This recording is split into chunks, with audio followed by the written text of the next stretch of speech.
హల్లెలూయా అని చెప్పి నిద్రపోతాను. పాటలు పాడి పాడి ఎక్కువ అయిపోయింది కదా, ఏమొస్తుంది ఇప్పుడు మనకి? జోల పాటలు కదా, అంతేనా? ఇప్పుడు నిద్ర వస్తూ ఉండదు. వాక్యం చెబుతున్నా కానీ, ఎంత బాగున్నా వాక్యం, దేవుని యొక్క సన్నిధిలో నడిపింపు ఉన్నా కానీ మనకేమొస్తుంది చెప్పండి? దాన్ని పోవాలని దగ్గర ఏం చేస్తూ ఉన్నారు? అప్పుడప్పుడు వేస్తూ ఉన్నారు, స్వరాన్ని వినిపిస్తూ ఉన్నారు. మంచిది. వాగ్దానాన్ని అబ్రహాము నమ్మాడు.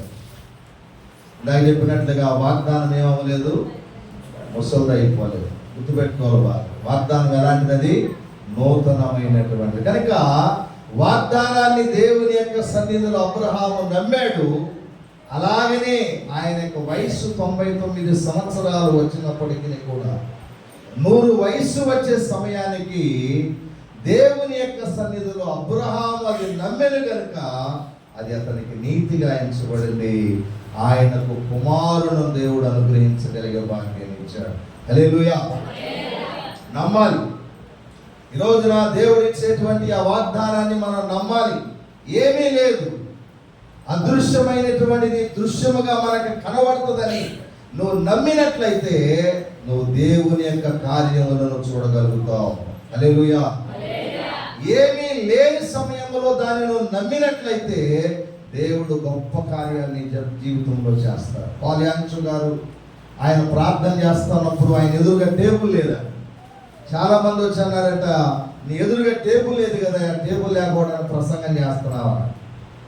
ఆయన అన్నాడంట, ప్రార్థన చేస్తున్నాడు. ఏమని ప్రార్థన చేస్తున్నాడు? ఈరోజు సాయంకాలానికి దేవుడు నాకు టేబుల్ ఇవ్వబోతున్నాడు. అందును బట్టి ప్రభువుకి నేను ఎంతైనా కృతజ్ఞతాస్తుతులు చెల్లిస్తున్నాను. దేవుడు నాకు టేబుల్ అనుగ్రహించాడని ప్రార్థన చేస్తున్నాడు. హల్లెలూయా. ఉందా టేబుల్ అక్కడ? లేకుండానే విశ్వాసం అంటే, నమ్మకం అంటే ఏంటంటే లేనటువంటి దాన్ని మనము నమ్మి విశ్వసించి దాని కొరకు మనం ప్రార్థించినప్పుడు దేవుడు ఖచ్చితంగా దాన్ని ఆయన మనకి ఇవ్వగలుగుతాడు. పిల్లలు గమనించండి, దేవుని యొక్క వాక్యాన్ని బట్టి మనం గమనిస్తూ ఉన్నట్లయితే ఈరోజు నాకు చాలా మంది నమ్మలేక దేవుని యొక్క సన్నిధిలో వారి యొక్క విశ్వాసాన్ని కోల్పోతూ ఉన్నట్లుగా మనం గమనించగలుగుతున్నాం. సందర్భంలో ఒక వ్యక్తిని మనం జ్ఞాపకం చేసుకుందాం. దేవుని యొక్క సన్నిధిలో బ్లెండర్ అనేటువంటి ఒక ఆయన ఉన్నాడు. ఆయన పేరు చెప్పండి. బ్లెండర్ అనేటువంటి ఆయన నయాగరా జలపాతములో ఒక తాడుపై నడుస్తానని చెప్పాడు. ఆయన అంటున్నాడు, నయాగరా జలపాతం అంటే చాలా దూరం, ఎంతో దూరం ఉంటుంది అన్నమాట. నేను ఈ తాడుపై నడుస్తానని మీరు నమ్ముతున్నారా అని అడిగాడు. నమ్ముతున్నామండి అన్నాడు. ఈ తాడుపై నేను నడిచా చివరి దాకా వెళ్ళగల నమ్ముతున్నారా? నమ్ముతున్నావా? ఇంకొక మాట అన్నాడంట, ఈ తాడుపై నేనే కాకోకుండా ఇంకొక వ్యక్తిని కూడా నేను తీసుకొని వెళ్ళగల నమ్ముతున్నారా అని అడిగాడు. ఏమంటున్నారు వాళ్ళు? నమ్ముతున్నావు అన్నారు. ఆయన అన్నాడంట, సరే మీలో ఎవరైనా వస్తారా అన్నాడు. ఏమన్నాడు ఆయన? మీలో ఎవరైనా వస్తారా? ఏమైపోయింది అక్కడంతా? నిశ్శబ్దం. ఏం లేదు ఇప్పుడు అక్కడ, నమ్మకం లేదు. ఏం లేదు ఇప్పుడు వాళ్ళకి. వింటానికైతే వింటారు, ఊంగొట్టమంటే ఊంగొడతారు, చెబితే దానికి ఆలోచన చేస్తారు, కానీ వాళ్ళల్లో నిజమైనటువంటి నమ్మకం లేదు. విశ్వాసులు ఈ రోజున అలాగనే ఉన్నారు. అన్నీ కావాలి, దేవునికి ఏదన్నా సహాయం చేయాలంటే ఏమైపోతాం? అన్నీ కావాలి, మాకు అన్నీ ఉండాలి, అన్నీ కావాలి, కానీ మేమేమి కూడా చేయం. నువ్వు జరగ పాత్రలో నుంచి అటేపు నుంచి ఇటేపుకి వెళ్తాను, మేము చూస్తా ఉంటాం. అంతవరకు ఏం చేస్తాం? మనం చూడటమే మన పని. అంతేగాని ఒకరిని భుజం మీద ఎక్కించుకుని ఒకరిని తీసుకెళ్తారంటే నమ్మి ఎవడన్నా వస్తున్నాడా? ఎవరు రాలేదు. కానీ అబ్రహాము అలా చేయలేదు. హల్లెలూయా. శూన్యములో నమ్మాడు. శూన్యంలో ఏం చేశాడు? ఆయన నమ్మాడు. దేవుడు కార్యం చేస్తాడని నమ్మాడు. ఖచ్చితంగా నా జనాంగాన్ని అంతగా విస్తరింప చేస్తాడని నమ్మాడు.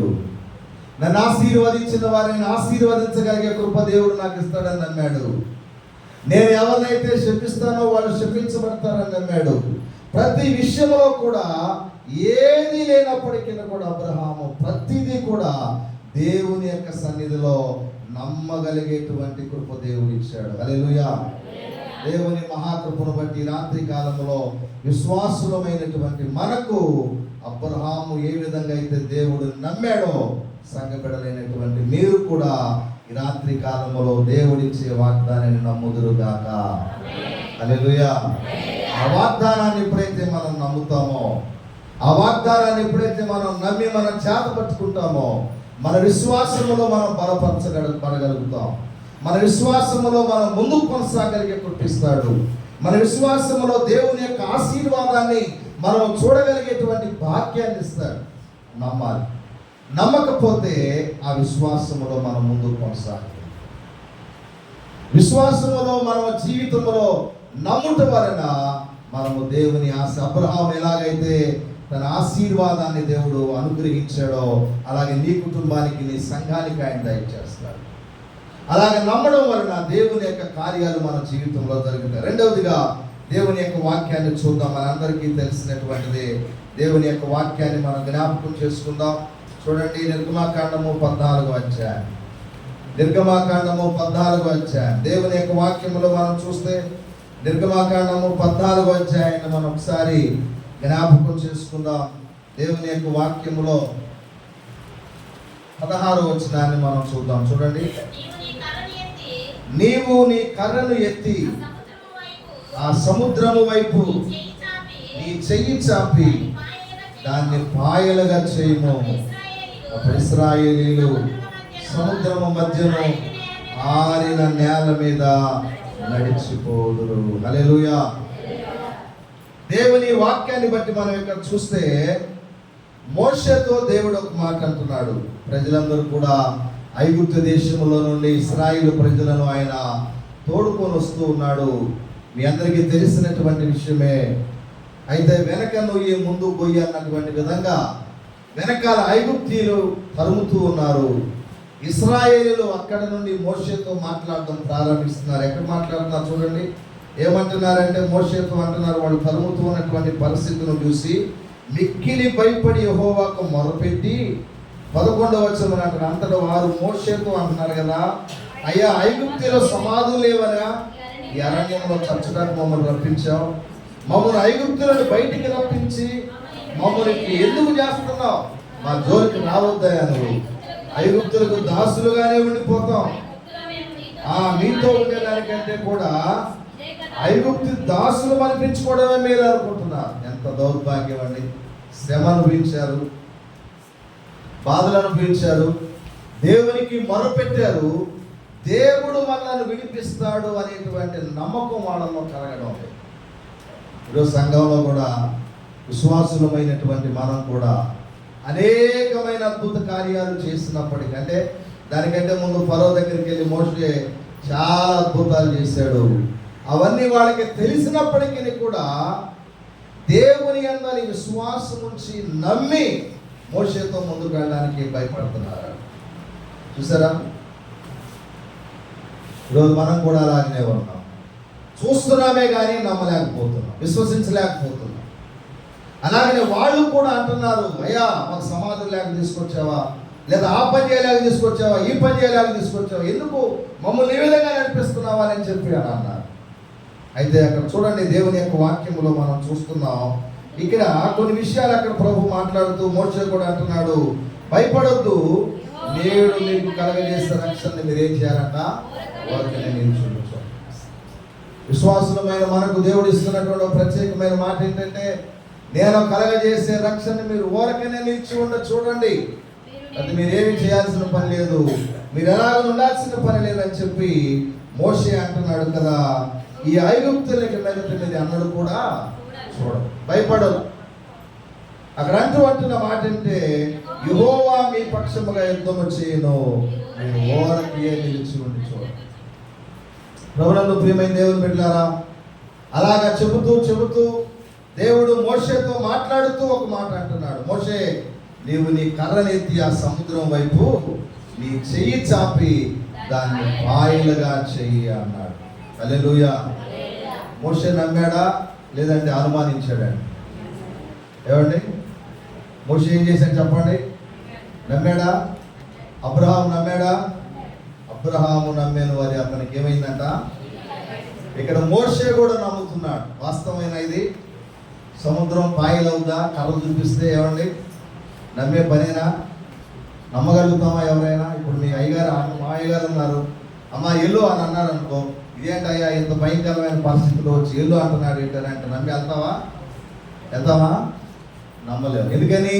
అది సముద్రం. ఎందుకని? సముద్రం. ఆ సముద్రాన్ని చూసి భయపడిపోయి మోషే ఆలోచన చేయాల్సింది ఏంటంటే, ఇంత సముద్రాన్ని కర్రతో నేను ఒకవేళ దాన్ని కొట్టినా లేదని దాని వైపు చూపిస్తే అంత తొందరగా సముద్రం 2 పాయలు అయిపోద్దా అని ఆలోచన చేసి కొంతసేపు ఆగాల్సినటువంటి పరిస్థితి ఉంది. కానీ మోషే ఏమాత్రము కూడా సంకోచించకుండా దేవుడు ఎప్పుడైతే ఆ మాటను తెలియచేశాడో మోషే అది నమ్మాడు. ఈ రోజున ఎర్ర సముద్రము లాంటి పరిస్థితులు మన మధ్యలోకి వచ్చినా కానీ మనం నమ్మలేము.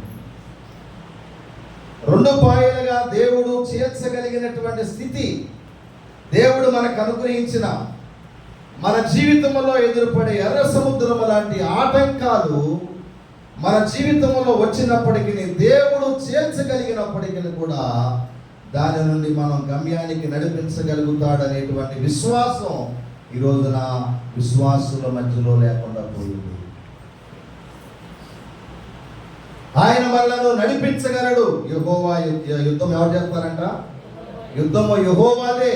ఆయన మన మధ్యలో చూసుకుంటాడు. భయంకరమైన పరిస్థితులు వచ్చినప్పటికీ మనం చదువుతాం బైబిల్ వాక్యం, యెహోవా నా కాపరి, నాకు ఏమీ కలగదు అని చదువుతాం. కానీ ఆ సుడిగుండాల లాంటి ఆ సముద్రము లాంటి పరిస్థితులు మన మధ్యలోకి వస్తే నమ్మి వాటి నుండి మనం బయటకు వస్తామనేటువంటి నమ్మకం మన జీవితాలు ఈ రోజున చాలా తక్కువగా.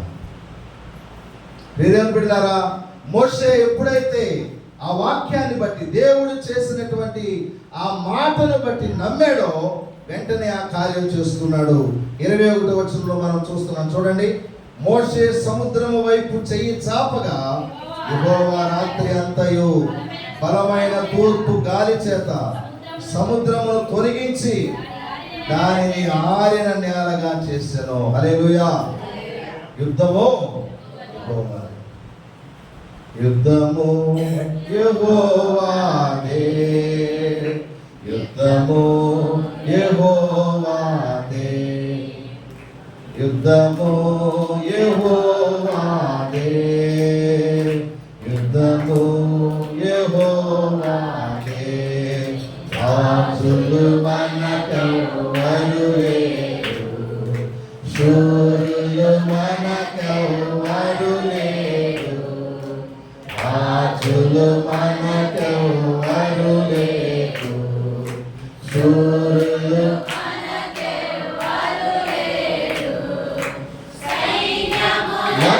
అధిపతి అయినా యేసయ్యా మనంగా.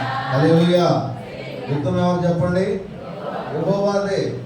సముద్రము లాంటి సమస్యలు మన జీవితంలో వచ్చిన సముద్రమును 2 పాయలుగా చేసి ఆరిన నేలను నడవగలిగే ధన్యత దేవుడు ఇచ్చాడు. ఏం చేయాలి ఇప్పుడు మనం చెప్పండి?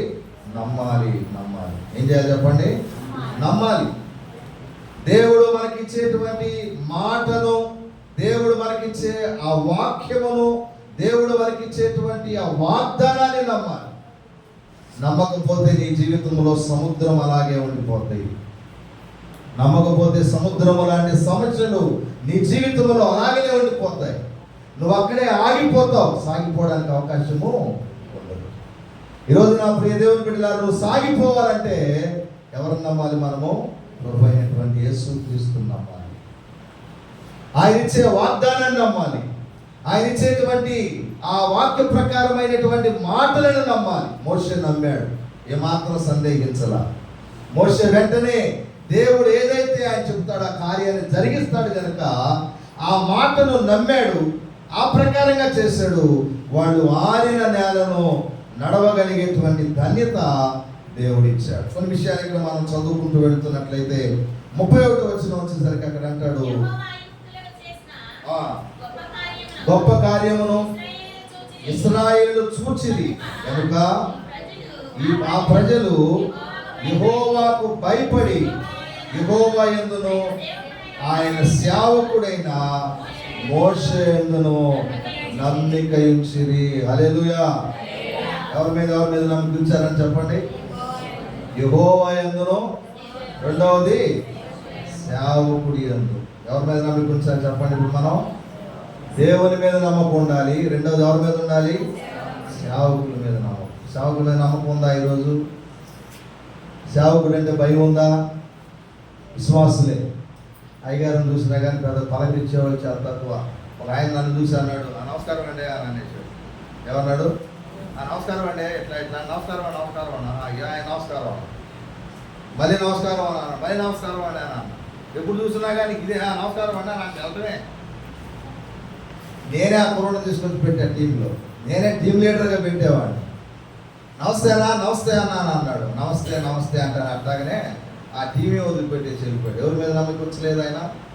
సేవకుడు అంటే భయం లేదు. సేవకుడు అంటే నమ్మకం లేదు. సేవకుడు చెప్పే మాట అస్సలు ఆలకించడం ఈరోజు జనాలు. అయ్యా అది చేయకూడదు అని అంటే ఇంటున్నారు విశ్వాసులు. అయ్యగారికి ఏం తెలుసు, నీ కానీ నువ్వు కానీ అమ్మాయి మొదలు కానీ అని అంటాడు. ఏమంటాడు? ఆయన అట్టే చెబుతుండే కానీ నువ్వు కానీ అని అంటాడు. మనం ఏం చేస్తాం దానికి? సరే అని చెప్పు. అయ్యా ఇక్కడికి వచ్చి ఏం చెబుతావు తెలుసా, నేను ఒప్పుకుంటున్నా కానీ ఆయన నేను సత్యమేర అంటున్నాడు, నేనేం చేశాను అని అంటారు. ఏం చేస్తాం? తర్వాత నెత్తి మీద కూర్చో అయ్యా అనుకోండి. ఏం చేస్తాం? మళ్ళీ బలిపీఠం దగ్గరికి వస్తాం. అయ్యా సేవకుడు అని చెప్పి మళ్ళీ కాళ్ళ మీద అయ్యా ఇక అయ్యా అంటే లేదు. అయ్యా అన్నా కానీ అమ్మ అన్నా కానీ ఏమంటారు? ప్రభు అన్నాడు ఏమన్నా అక్కడ వారు ఇక్కడికి, ఇక్కడ వారు అక్కడికి వెళ్ళడానికి అవకాశం ఉంది. దేవుని బిడ్డలారా, మోషే మీద వాళ్ళు నమ్మకించారు, దేవుని మీద నమ్మకించారు, కార్యాలు చూశారు. వాళ్ళు ఎందుకు నమ్మకించారు? దేవుడు చేసిన కార్యాన్ని ఏం చేశారు? వాళ్ళు కళ్ళతో చూశారు. హల్లెలూయా. చూసి కూడా ఈరోజు నమ్మట్లా. అందుకని ప్రభు అన్నాడు ఒక మాట, చూసి నమ్మిన వారి కంటే చూడక నమ్మిన వాళ్ళు ధన్యులయ్యా తోమా అని అన్నాడు. ఈరోజు పరిస్థితి ఎలా ఉంది? మనం చూసి కూడా నమ్మలేకపోతున్నాం. కనీసం ప్రభుని చూసామా చూడాలి. అయినా మనం నమ్ముతున్నాం ధన్యులే, కానీ కార్యాలను చూస్తున్నాం. కానీ ఏం చేస్తున్నాం? ఈరోజు నమ్మలేకపోతున్నాం. నమ్మాలి. దేవుని యొక్క వాక్యాన్ని బట్టి అబ్రహాము ఎలాగైతే నమ్మాడో, మోషే ఎలాగైతే నమ్మాడో, నీ నా జీవితంలో కూడా అలాగ నమ్మినట్లయితే సముద్రమును 2 పాయలుగా చేశాడు దేవుడు. హల్లెలూయా. ఆరిన నేలలో వాళ్ళు నడిచారు. యుద్ధము యెహోవాదే. ఈరోజు నీ జీవితంలో ఎలా జరగాలంటే మోషే ఎలాగైతే నమ్మాడో నీవు కూడా అలా నమ్మాలి. దేవుడు కార్యం చేయగలని నమ్మాలి. సేవకుడు నమ్మాలి. సేవకుడు చెప్పే మాట నమ్మాలి. సేవకుడు ఏదైతే నీకు బోధిస్తూ ఉంటాడో ఆ వాక్యాన్ని వినడానికి ప్రయత్నం చేయాలి. కొద్దిమంది హెబ్రోన్ ప్రార్థనా మందిరం తెలుసు కదండి, తెలుసా? హెబ్రోన్ ప్రార్థనా మందిరం తెలుసు? ఎవరు ఎంతమంది తెలుసు? భక్సింగ్ గారు అంటే తెలుసా? ఒకవేళ భక్సింగ్ గారు అంటే తెలుసా? తెలియదా? భక్సింగ్ గారి ఫెలోషిప్ తెలియదు. ఏ సార్ గారితో తెలుసు అనుకోండి ఎక్కువ. భక్సింగ్ గారి ఫెలోషిప్ తెలియదు. వాళ్ళు సేవకుడు ఏం చెప్తే అదే చేస్తారు. ఏం చేస్తారు? సేవకుడు ఏది చెబితే అది అంతే. ఆయన మాట జవదాడు. సేవకుడు చెప్పే మాట జవదాడు. ఈరోజు మనం ఎలాగున్నాం? మన సేవకుల యొక్క మాటను మనం నమ్మి ఆ ప్రకారంగా చేస్తున్నామా? ఈరోజున దేవుని యొక్క సన్నిధిలో మరి మోషేకు వాళ్ళు యెహోవాకు భయపడి యెహోవా యందును ఆయన సేవకుడైన మోషే యందును వాళ్ళు ఏం చేశారంట? నమ్మిక ఉంచారు. ఈరోజు మన పరిస్థితులను కూడా మనం ఆలోచన చేస్తున్నట్లయితే విశ్వాసులమైన మనం దేవుని యొక్క సన్నిధిలో నమ్మకం కలిగి ఉండాలి. మా బిషప్ గారు నాతో ఒక మాట చెప్పాడు, యోహాను నువ్వు వెళ్ళు మెడ్రాస్ నుంచి, నువ్వు గూడూరు వెళ్ళు, నీకేం ఇబ్బంది లేదు, దేవుడు నీకు తోడుగా ఉన్నాడు, దేవుడు నేను అంతగా ఆశీర్వదిస్తాడు, యోహాను ఇబ్బంది ఏమి లేదు అన్నాడు. ఒకసారి నేను వెళ్ళనన్నా, కానీ మరలా చెప్పాడు ఆయన, నమ్ము నేను చెప్తున్న మాట. ఏం చెప్పమన్నాడు ఆయన? నమ్ము అన్నాడు. సరే సార్ అన్నాను. ట్రైన్ దగ్గరికి వచ్చాడు మెడ్రాస్లో, రైల్వే స్టేషన్ దగ్గరికి వచ్చి చెక్కు తీసుకొని వచ్చి అక్కడున్న పరిస్థితులు అని చెప్పి నాకు చెప్పాడు. నేను ఎందుకు వెళ్ళానంటే ఏమనుకోమాకండి, అక్కడ నెల్లూరులో ఉన్న వాళ్ళంతా కూడా కమ్యూనిటీ అంతా మాదిగా కమ్యూనిటీ కాదు, మాల కమ్యూనిటీ కాదు. వాళ్ళందరి మధ్యలో మనకున్న సంఘాలు, మాకున్న సంఘాలు 20 సంఘాలు ఉన్నాయి. 20 మంది పాస్టర్లు వాళ్ళే, నేను ఒక్కడనే అర్థం. వెళ్ళాలంటే భయమా లేదంటే ధైర్యం వెళ్ళగలుగుతాం? వెళ్ళలేము. ఎందుకని? చాలా కష్టం. కమ్యూనిటీ ఒకటన్నా అయితే పర్వాలేదు, ఎట్లా కొట్టుకొని రాగలుగుతాం. కానీ పాస్టర్లు అందరూ వాళ్ళే సంఘాలు